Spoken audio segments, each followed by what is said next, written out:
Today on CityCast Chicago, the Italian beef sandwich has been having a moment. That's partly due to the hit TV show The Bear, which is set in a fictional Italian beef joint in the city and returns for season 2 this summer on Hulu. But what makes a great Italian beef?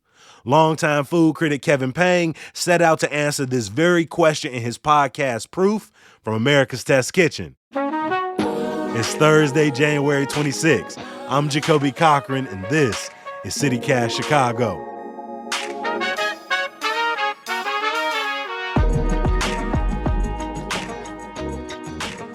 This rotisserie chicken, man, Jacoby, I'm telling you, it's roasting and all the drippings are falling on this bed of roast potatoes underneath. So the potatoes is like chicken fat potatoes. Okay, it's incredibly good. So why did we put this conversation at this time of the day, Shep? I'm falling apart right now. I know. All this conversation of chicken and well, good thing I just ate dinner. You know.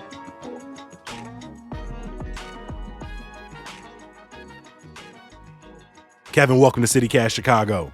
Hey, Jacoby, nice to be with you. Now, I appreciate you making time. Kevin, the title of the episode is The World's Greatest Italian Beef, something I'm sure plenty of Chicagoans going to have an opinion on. But first, for listeners who are not familiar with the sandwich, can you describe an Italian beef? Oh, the Italian beef. Well, you take roast beef, you shave it you take roast beef that's been cooked for a long time with a lot of different spicings and Italian spices and garlic and basil and oregano. And once you cook that, you shave it super thin, you pile it on a French roll, and then you dip it in the pan drippings, and then you top it with either grilled bell peppers or with this almost spicy pickled bricolage of vegetables relish called giardiniera. And it's this messy mound of a sandwich, and Chicagoans have been eating it and loving it for nearly 100 years. I had a friend call me just this past weekend. He was just like, bro, I just walked out of Johnny's.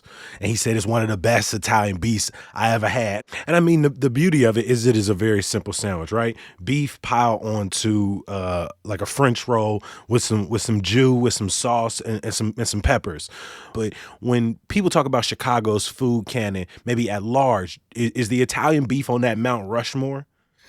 You know, I don't think it would be high on the list because most people who are coming to Chicago for the first time, Jacoby, you know, the two things they want are deep dish pizza. Actually, the three things they want are deep dish pizza, a Chicago hot dog, and Garrett popcorn, right? Those are the three things that they want. Now, since I've been eating around Chicago professionally for so long, I would dare to say that I feel that rib tips and maybe the Italian beef are much more representative, and even like the tavern style pizza. Because hey, you my boy, you said rib tips. Like I was already with you. As soon as you was like rib tips need to be on the list, I was like, come on, Kevin. For real. You and I can be best friends because like I love rib tips, and I will.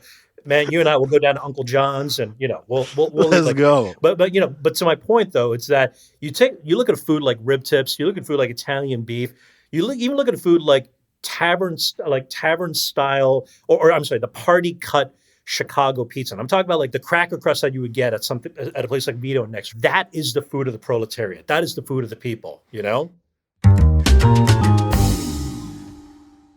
But the history, when I listen to the podcast episode, you say there's what, 3 kind of different stories behind the Italian beef, but they all kind of share a theme. So what is that history of the sandwich? So I first really dove deep into Italian beefs when I was a food critic at the Chicago Tribune. This was many, many years ago.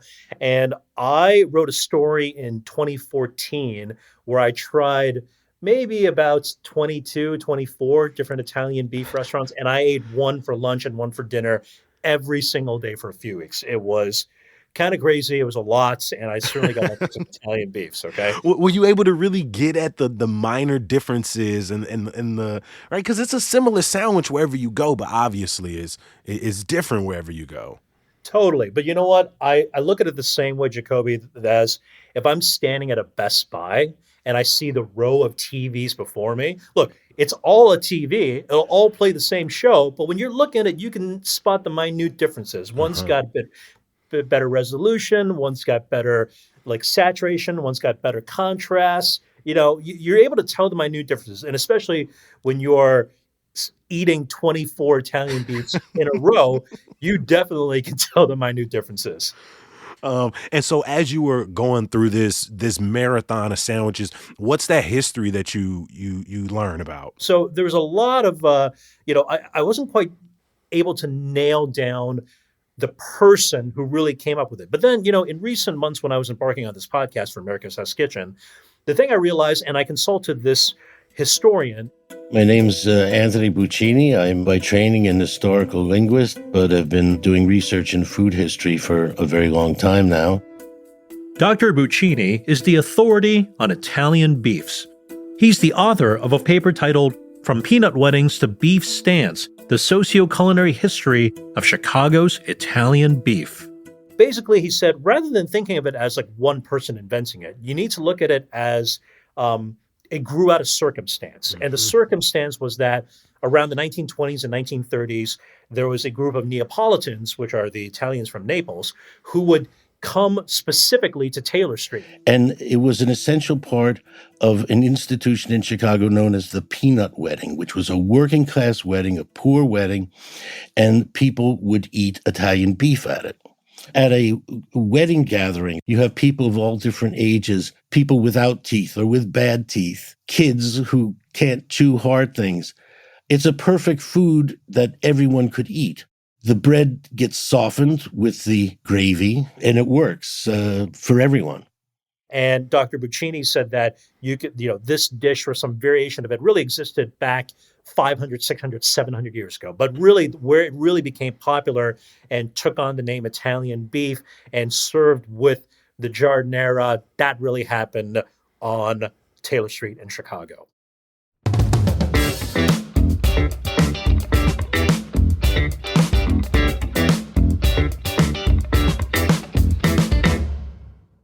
Woo, we made it to 2023. But does anybody else feel like you kind of just crashed into the end of the year and now it feels like the sky's the limit for new beginnings? So, you already know what I'm going to say, right? Now is the time to listen to How to Buy a Home podcast. Buying your first home is a cool New Year's resolution, but it takes a lot of work and it's tough to know exactly where to start. So let host David Sidoni walk you through everything you need to know. Since 2005, he's helped plenty of listeners close on homes they thought were impossible, and he can even connect you to a realtor. Start planning today at howtobuyahome.com and make this the last year you rent. Find How to Buy a Home on YouTube and wherever you listen to podcasts. So you actually set out to make the best Italian beef sandwich, which assumes you don't think it currently exists, right? You said something that I found really interesting. Like you never really had in your life an Italian beef better than a B-, but that doesn't matter to you. Well, first, 2 points to say about that, Jacoby. So first, number one, world's best Italian beef. Yeah, you can say there's a little bit of a hyperbole behind that. You can say that we're trying to get people to listen to a podcast, but that was kind of the intention because, and to point number two, Italian beefs are good. I've never had one where I thought, oh my God, this has rocked my world. And seeing how that this dish post The Bear on FX was lionized as this world's greatest sandwich. I mean, everybody and their mothers, especially in food media, national food media, was writing about this like it was the next great thing, like it was the world's greatest sandwich. And like, is it the world's greatest sandwich? No. Is it a great sandwich? Yes, but certainly not, the world's greatest, right? And I wanted to create a Italian beef that in my ideal would be beyond a B+ and hopefully become an A and an A+, right? And so I decided to team up with my local butcher, and there's a butcher shop in Northfield, Illinois, named Hofer Meat Company. And Hofer Meat's actually been around for many, many decades, and they're like their grandfather of the owners like had a place on the South Side, and so there's a lot of deep history around that, right? But now it's been in the north suburbs. And so I approached them one day, and I knew the owners, Sean and Ariel Hofer, and I said, what if what if we come up with a really, really like great Italian beef that, number one, respects the tradition of Italian beefs. And so, but what if we made it with, the finest ingredients and whatever the price is? Because most Italian beefs are $8, $9. If you try to charge $15, you would go out of business because people don't expect an Italian beef to be $15. But let's make an Italian beef for $15. Would it be twice as good as one that's $7.50? So we set that out. These guys saw it more than, oh, this would be nice publicity. But for them, it was more than that, because it was about, these are dyed-in-the-wool Chicagoans. And these are people that saw this as civic pride, because they are very much experts on butchering and on what cuts of meat that they were going to work with. They knew from the beginning that what they wanted to do, they didn't want just to be this lean cut, like bottom round. That's usually what Italian beefs are made of. They decided to use chuck roll, which is from the shoulder. It's a little bit of a fattier cut. Fat equals flavor. And they also decided not to use dry spices. A lot of these places, they'll just put like garlic powder and like dried oregano and things like that. They wanted to use fresh garlic. They wanted to use, cook it down and then puree it into a sauce. Precisely.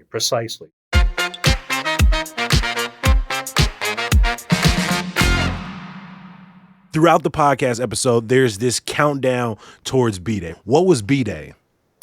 B-Day is, we just called it B-Day because it was short for Beef Day, which I suppose I really didn't shorten it that much, right? I could have just called it Beef Day. The day that we were going to try to sell 100 of these sandwiches. And surprisingly, or maybe not surprisingly, the Hofer people, head down. They knew exactly what to do. They were disciplined. 5 days before B-Day on December 3rd, I was tasting it and I thought, this is really incredible. Like, this beef is unctuous and juicy and fatty.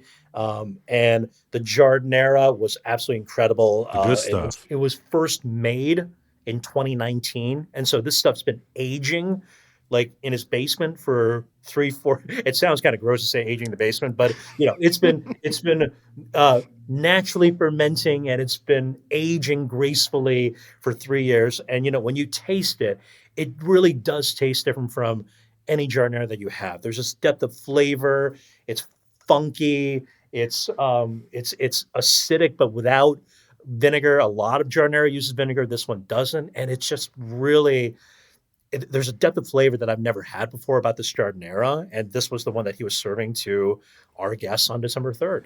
Well, firstly, I'm proud to be reduced down to my giardiniera. You can reduce me anytime you want. The first thing I think of is my dad. We spent a lot of time together cooking. He worked at the shop here, and he taught me how to make this giardiniera. And I spent a lot of time making giardiniera with him. Was it the world's greatest Italian beef? Was it the best one? You, as someone who had done the research, eaten 24 on top of the life's worth of Italian beefs that you had eaten, how good was it? Well, it's hard for me not to be biased. I mean, it was the best Italian beef I've had. But all that set up to say it smacked. It was great. I mean, it is, but here's the thing: it's that it's not me who thought. It doesn't matter what I think, right? It's like what how did B-Day go? Exactly. How do people? What do people think about this?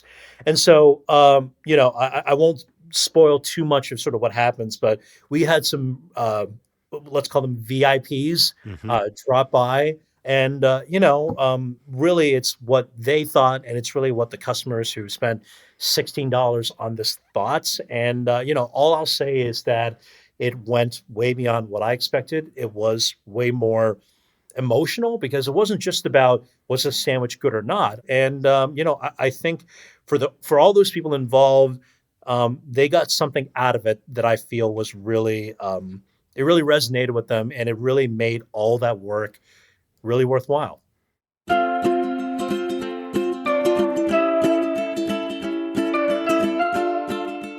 Kevin, it was great to hear not only your personal history, but to hear the larger Chicago history behind the sandwich, to hear this butcher shop and this family come together. It really was a great episode, and I'm glad you came to CityCast Chicago to share a little bit of it with us. Thanks, Jacoby. Love your show. Before I let you go, a little bit of news, y'all. At least one person is dead and 8 others were injured after a fire broke out at an apartment building in Kenwood Wednesday. Inspectors have cited that building 12 times for alleged code violations in just the last year, 8 of which were related to fire safety. There are 2 mayoral forums scheduled today, including the WCPT forum at 12:30 in the Loop and the People's Unity Coalition forum at 6:30 in West Garfield Park. Congratulations to the 11 Chi-Town chefs and restaurants who were named semifinalists for the prestigious James Beard Awards. The ceremony will be held at the Lyric Opera later this year. And some good news to get you through. Avondale Music Venue / Beer Garden Sleeping Village is celebrating 5 years with a string of concerts starting tonight through Saturday. Check out the lineups in the show notes.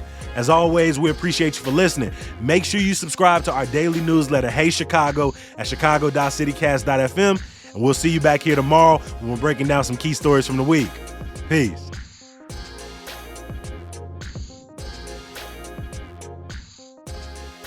The party cut pizza. That is the food of the proletariat. That is the food of the people, I can bet you they're going to cut that part right out there and just blast that on social media. That amazing. And I hope they put a little gospel music underneath it as you saying what you're saying.